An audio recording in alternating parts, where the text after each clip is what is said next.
Hello, everybody, and welcome to the third meeting of the beer evaluation course. This time, we will discuss grains, malting, and the different types of malts. Just wanted to remind you that if you like the video, please hit the like button, and if you have any questions, please comment on the video and I will answer. If you haven't subscribed to a YouTube channel, please hit the subscribe button and click the bell icon to get notified when my next videos come out. In addition, if you haven't followed me on my social media, you can see them changing on the screen right now or find them in the description below. And now, without further ado, let's get to our presentation of the day about grains and malt. This is the third presentation of the beer evaluation course about grains and malt. This is the layout of today's presentation. We will talk about the history of malt, the barley plant anatomy and agriculture, and other malted grains, the malting process, specialty malts, different families of malts, how to formulate a grain bill, and eventually milling. Let's start with the history of malting.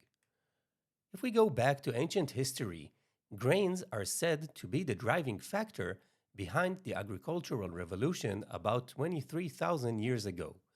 The reason was that grains that are properly dried store well, but they need work to make them edible. One form is grinding into flour, mixing with water and baking, and the other is steeping in water and germinating them to break the cell matrix. According to agricultural findings, between 12 to 15,000 years ago, humans developed all the technology for brewing beer. All the way until the Middle Ages, malting and brewing were domestic chores that were performed mainly by the women of the house. During the years, regulations were created to avoid hazards involved in malting, like roasting fires, pest control, barley quality for brewing, and other things. But all was about to change in the Victorian era when brewers began to take a more scientific approach to brewing. The first development that advanced malting technologies was the invention of the hydrometer and its adoption in breweries. This made breweries take a more scientific approach to brewing. However, malt houses were slower to adopt new scientific advancements and until the beginning of the 20th century remained a manual process. However, malt houses were slower to adopt new scientific advancements and until the beginning of the 20th century, malting remained a manual process. The advancements made in malting were mostly in the kilning stage. The UK relied on direct heating from exhaust gases, while German brewing culture relied on indirect heating. In 1874, Nicolas Galin patented a germination process that circulated oxygen through the malt to allow the plant to breathe. And in 1885, he also patented the first rotating drum malting system, and the first one was installed in Berlin. In addition, Saladin developed drying boxes with helical screws that slowly turned the germinating grains and pushed cool, humid air through the grains. Finally, the rotating kiln was invented in the UK and allowed for better and more homogenic kilning. The process stayed more or less the same until these days, with advancements in testing methods and understanding the process. Now, after we've talked about the history of malting, let's move on to talk about the barley plant anatomy and agriculture. The barley plant develops in four major stages. First, rootlets form and the shoot starts to grow. Then, the shoot emerges from the ground and we can divide the development into three stages. The first is the vegetative stage. The shoot grows until it has about 6 leaves that will allow the plant to produce sugar and drive the development forward. Next comes the reproductive stage. During this stage, the grain heads begin to form and self-pollinate each other. The self-pollination property is important for stability between generations. Finally, the pollinated grain heads form kernels, elongate, and fill with starch to give the barley embryos food for development until new leaves form. In the end, the grains become hard, dry, and shrink in size. This is when the plant is ready for harvest. Barley is mainly divided into two main species, 6-row and 2-row. 6-row is the species called Herodium vulgare.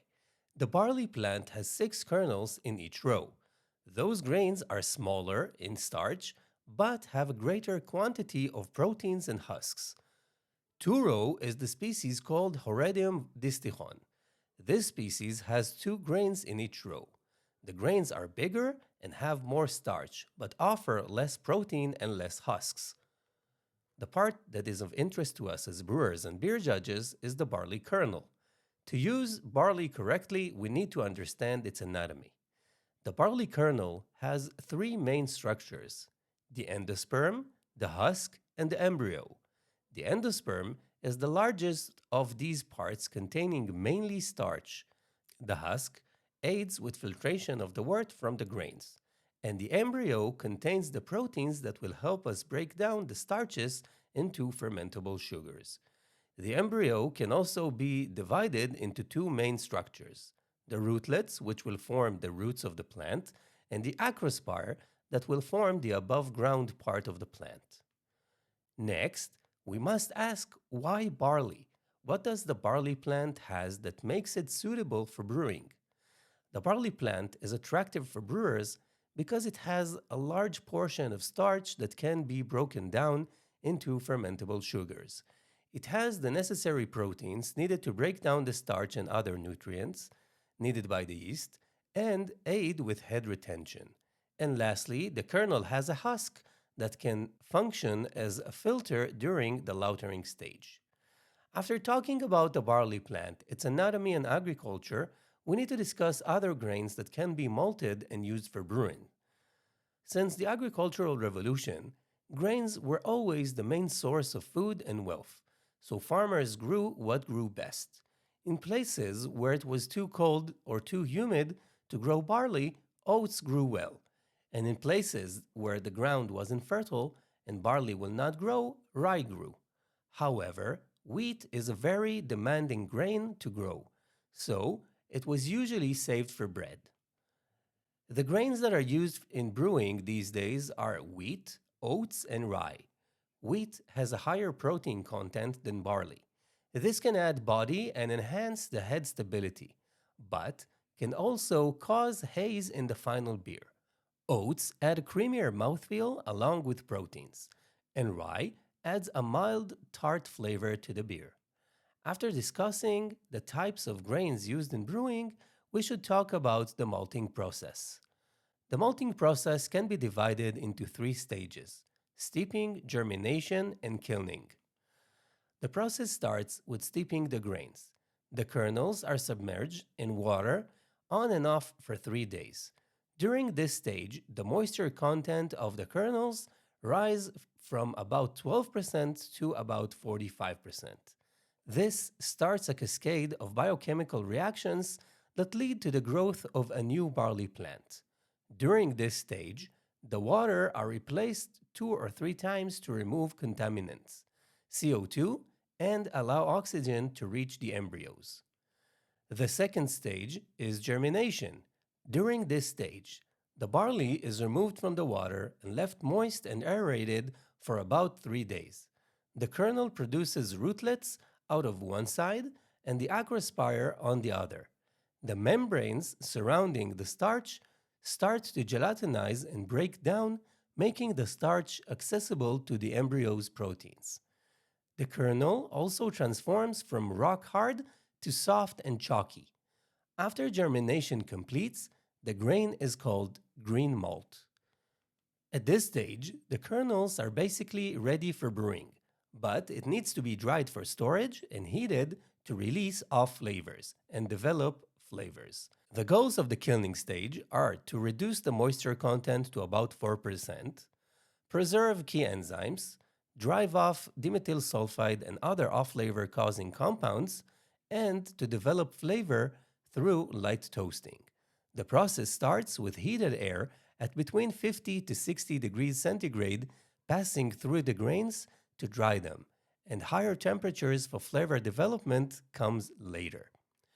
Now, we should also discuss the Standard Reference Method, or SRM. SRM is a standard method for brewers to specify beer color that was developed by the American Society of Brewing Chemists, the ASBC. This method measures the attenuation of light of 430 nanometer wavelength while passing through 1 centimeter of beer. There are other methods to measure beer color, like the European Brewery Convention, or EBC for short. This method is more prevalent in Europe. Each malt has an associated SRM or EBC level, often called degrees Lovibond, that can be used to predict the beer color. After the drying process, there are several processes that can be used to create different types of malts.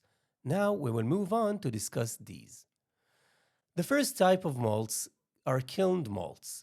These will be mainly base malts. After drying, the malts are exposed to higher temperatures. These will be at 25 degrees Celsius for Pilsner malts and 105 degrees Celsius for pale ale malts.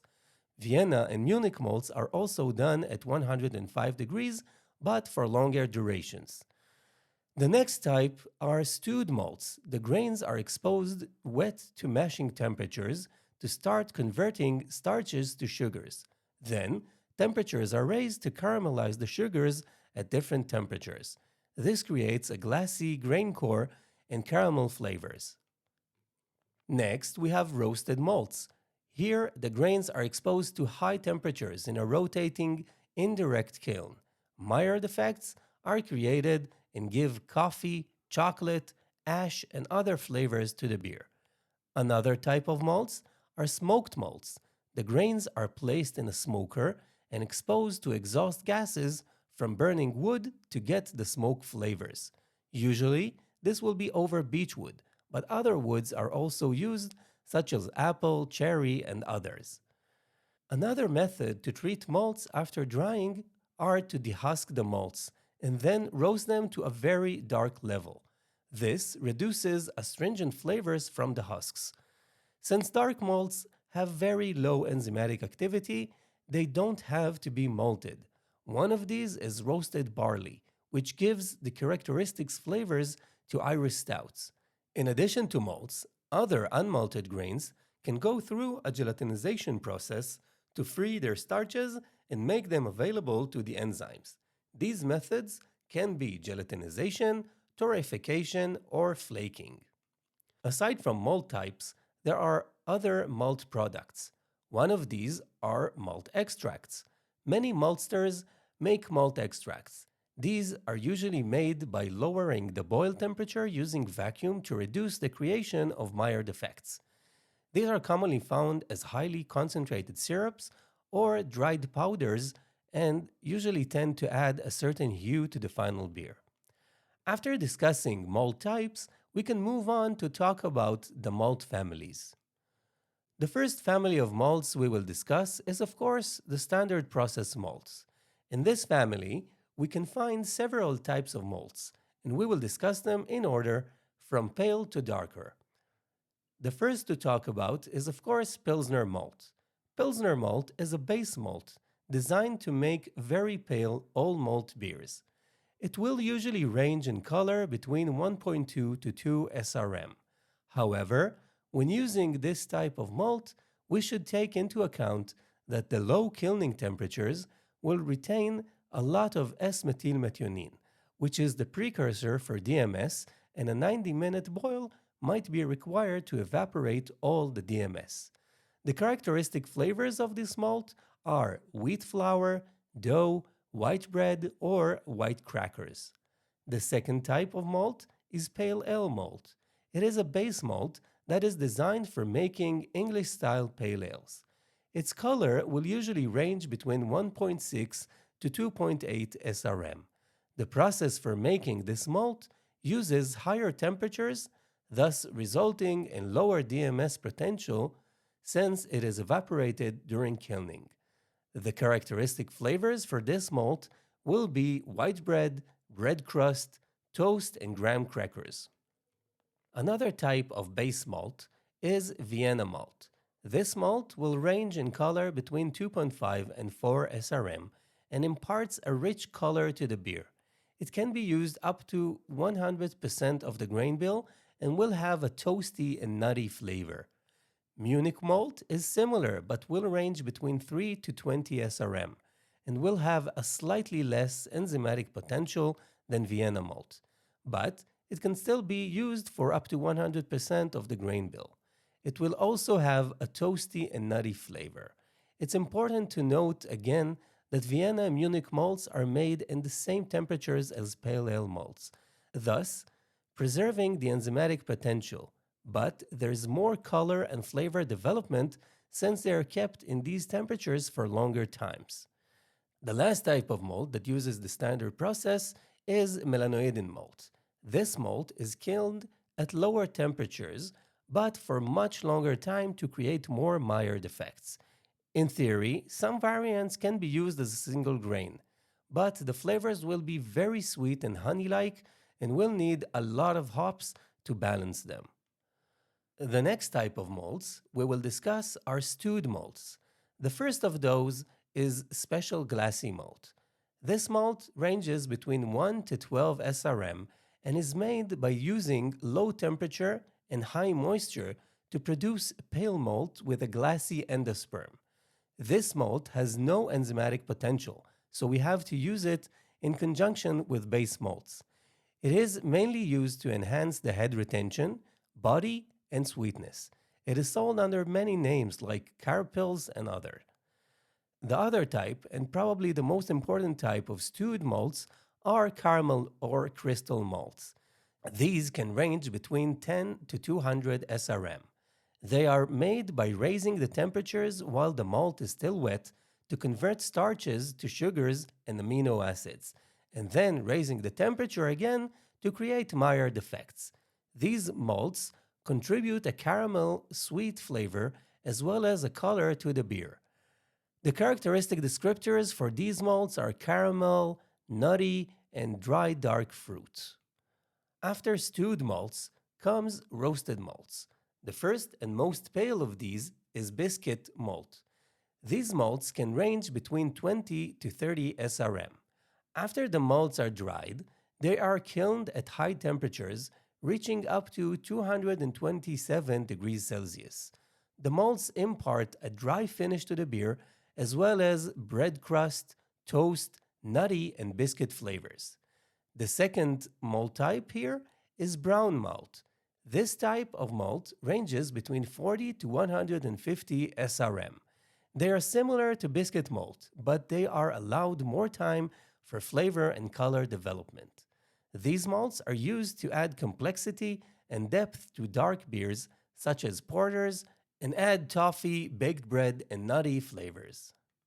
Next comes chocolate malt. These types of malts will range between 350 to 500 SRM.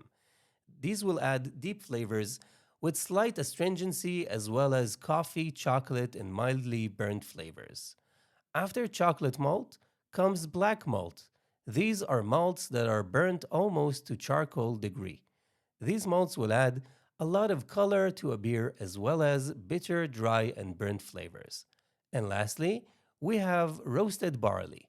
As we discussed previously, heating the malts to a high degree kills their enzymatic potential. Since we prefer high color instead of enzymatic potential, we can skip the malting stage and just roast the barley. So, technically, this is not a malt, but we use it as one. Usually, it will be used in small quantities since it will give acrid, dry, and burnt flavors. After base, stewed, and roasted malts, there are a few other special types of malts we should know. The first are called acidulated malts. These malts usually range between 2.2 to 4 SRM. These are made by promoting lactic acid bacteria during the germination period.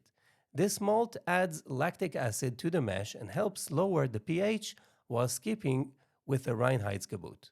This malt normally is not used to impart flavor, but if used in higher rates, it will impart a sharp lactic acid flavor. Another type of special malt is smoked malt. These will mostly range in color between 2.5 to 5 SRM. These malts are made by using wood combustion exhaust gases to dry the malt. The most common is beechwood, which is responsible for the flavor of German Rauchbier.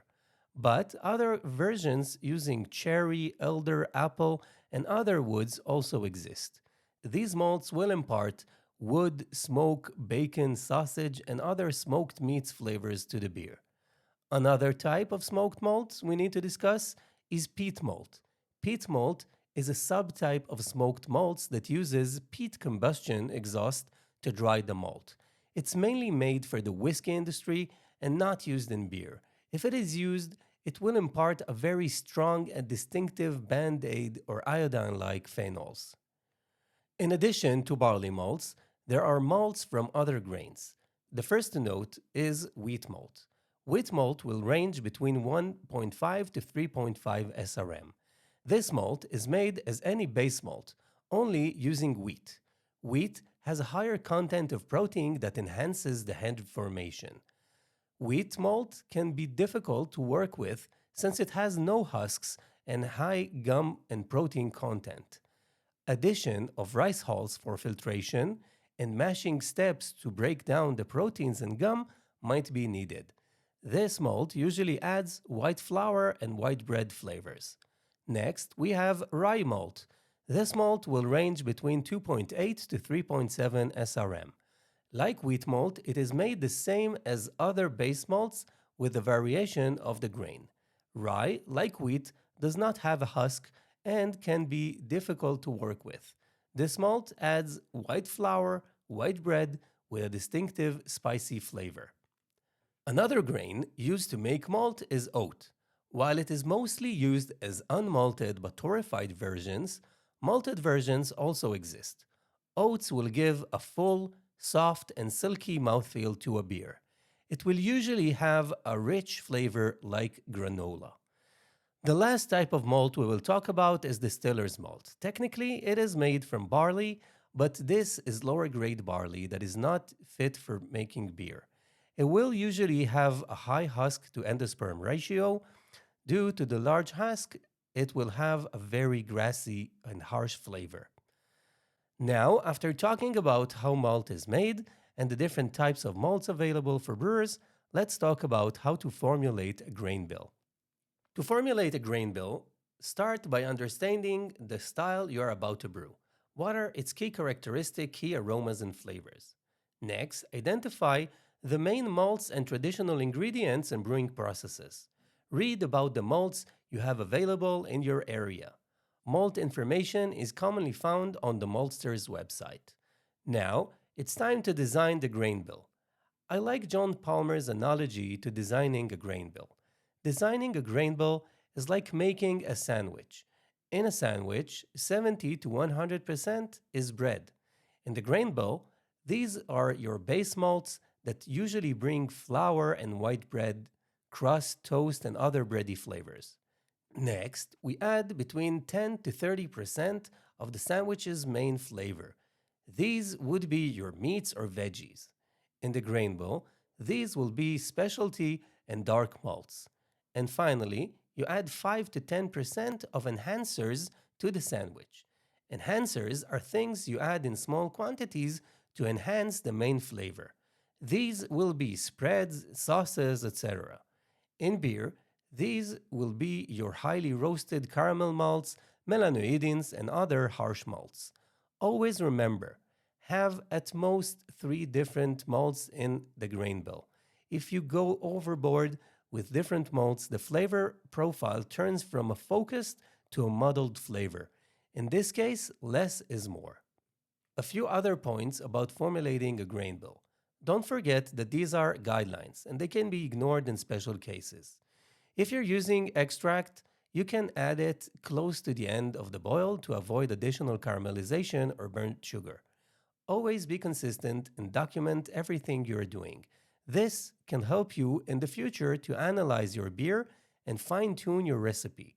You can substitute malt varieties between different maltsters as long as it's really the same malting method. It's rare that a single maltster will produce the same malt under different names. Why would they advertise twice? So, don't believe a retailer telling you that they have the same malt from the same producer. And finally, doing single malt, single hop, or smash brews can be a great way to understand new malts and hops. And now, after we talked about malts and formulating a grain bill, comes the last topic of today, which is milling. The milling process has two objectives. The first is breaking the endosperm as much as possible, and the second is to keep the husks as intact as possible. This process will make the starch more water soluble in the mash stage. Milling is usually done in-house and not at the maltery, since exposing the endosperm to moisture and oxygen shortens its life considerably. As judges, the most important thing to us is to understand the flavor impact a process variation can have. This allows us to offer technical advice on how to correct a recipe or processes to improve the beer. Milling can have the following flavor impacts on a beer. If the husk is crushed, it releases tannic polyphenols that can lead to haze. On the other hand, if the endosperm is not crushed enough, the enzymes cannot work to convert the starch to sugars. In addition, larger husk pieces provide better structure to the grain bed and will result in a cleaner wort. And finally, the consistency of the grist is important to ensure homogeneous and proper extraction. Milling can be done in several ways. The first is dry milling. The malt is weighed and inserted into the mill dry. The problem with this method is that it produces a lot of dust that can be hazardous to the brewers, and that the husks are very delicate when dry. The next type of milling is wet milling. The grains are passed through a conveyor equipped with spray nozzles to dampen the malt before entering the mill. When the husk is wet, it's more elastic and less delicate. This leads to better grist bed and less dust in the brewery. The last type of milling we will discuss here is steeped conditioned wet milling. In this process, the grains are steeped in water for 60 seconds before crushing the grains. During the milling process, additional water are added and the grains reach the mash tun at conversion temperature. And finally, to ensure consistency, the brewers need to have a standard test. The most common is called sieve analysis. In this test, a sample of the milled malt is transferred through a stack of sieves, equipped with progressively smaller screens. Then, the weight contribution of each portion is used to keep consistency. The grist is usually divided into husks, coarse grists, fine grists, and flour. When brewing on a large scale, milling quality can be worth a lot of money, therefore requiring regular quality assurance and maintenance. This is where we finish the third presentation of the beer course about malts and milling. I hope that the talk was informative and interesting. I want to remind you that if you like the video, please hit the like button, the subscribe button, and click the bell icon to know when my next videos come out. If you have questions, please write them in the comments and I will answer. In addition, you can see my social media handles change on the screen or find them in the description of the video. And you are welcome to follow me to know when my next projects come out. Thank you for listening. I was Omer Basha, and see you in the next meeting where we will discuss water and mashing.